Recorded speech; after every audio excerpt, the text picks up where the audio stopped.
What is projected on the screen is not so different from what we have been doing. We have installed this TF, which is TensorFlow, and tfjs vis in the head section of the HTML document. Instead of doing it manually, we were using npm. So if you look at this document, you'll see that we still need to work on script for data.js and another one for script.js. So the script for data.js is for getting the data from the source, that is the handwritten digit. We are not going to do this practically because it's quite a lot of work. It's almost another series, a video series. So we are going to inject this in our Vue Js project. This is going to be just a file in our Vue Js project so that we can concentrate on the most important part, which is developing the machine learning application itself. So this one we are just going to copy and paste, and we are going to get it from this source. As you can see here, we are supposed to add this to data.js from this link. Let's go to this link and try to understand what is happening.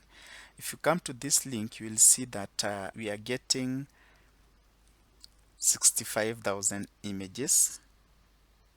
We are going to use 55,000 images to train our model, and the remaining 10,000 images, we are going to use them in the future to test our model after we have trained it. So we have 65,000, 55,000 for training, and 10,000 for testing. These images will be of dimension 28 by 28 pixels. So the total pixels in each image is 784, and they have digits. Has an image that is handwritten, and that image is one of the digits from 0 to 9.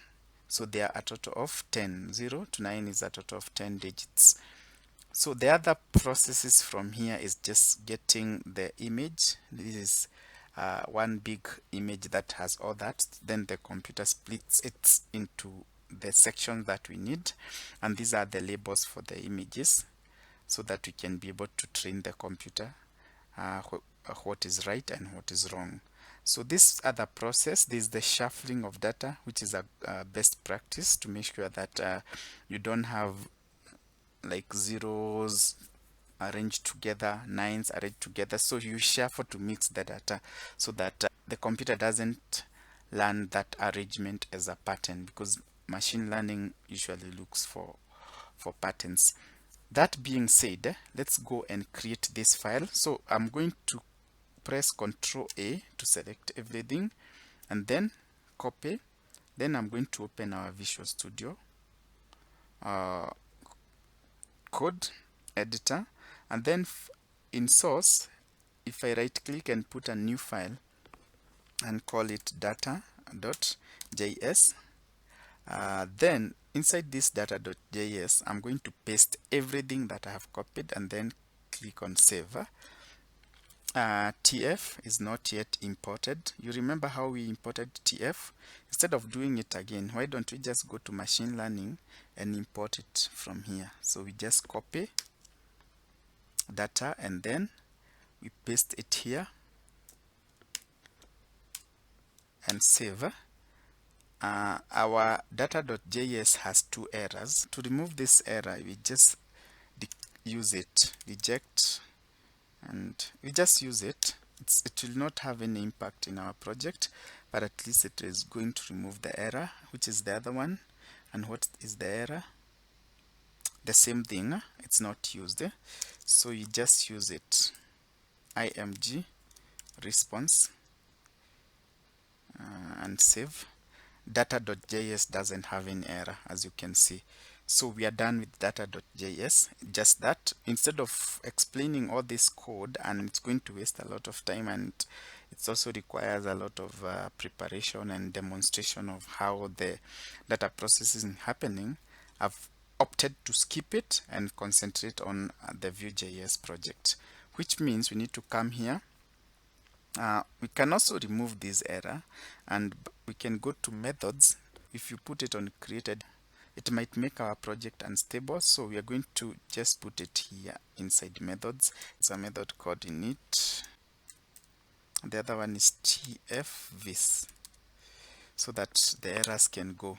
Then the next thing is we need to import this data in our machine learning view or in our Vue application. So I don't want to type it, but I'm just going to go back to where we came from and go to the next step, which is this, and just get the first option here and paste here. We also initialize this, so minst data.